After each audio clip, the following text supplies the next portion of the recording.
Voyons comment procéder à une extrusion le long d'une courbe.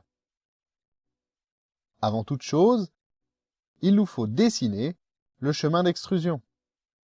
Le chemin d'extrusion est une ligne ou une courbe le long de laquelle le profil va être extrudé. Dans notre cas, nous allons définir une ligne qui va décrire le périmètre extérieur de notre lucarne. Nous désirons une lucarne qui mesure 50 cm par 50 cm. Prenons l'outil ligne orthogonale. Posons un point de départ à l'aide du bouton gauche de la souris. Prenons la commande point relatif en appuyant sur la touche apostrophe.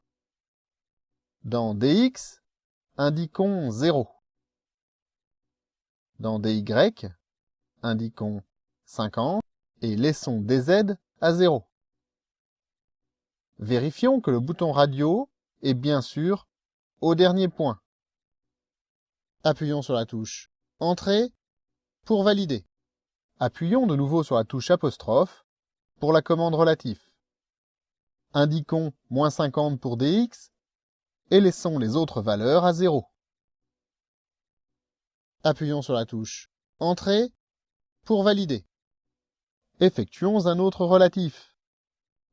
Indiquons moins 50 pour DY et laissons les autres valeurs à 0.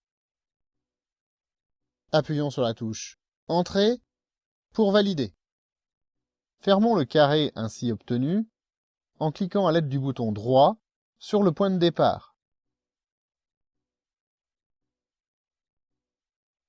Procédons à l'extrusion. Commençons par sélectionner le plan à extruder. Ensuite, plaçons le point de référence précisément dans un coin du profil. Il est important de définir correctement la position du point de référence, car c'est le point par lequel l'objet va être extrudé. En d'autres termes, c'est par ce point que va passer le chemin d'extrusion. Pour ce faire, prenons la commande référence sélection en appuyant simultanément sur les touches CTRL et H. À l'aide du bouton droit de la souris, cliquons sur le coin le plus au fond à droite du profil et validons par entrée. Prenons la commande Dessin, extrusion le long d'une courbe.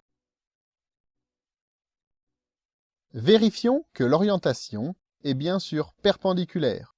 Cela signifie que le profil sera extrudé perpendiculairement au chemin d'extrusion.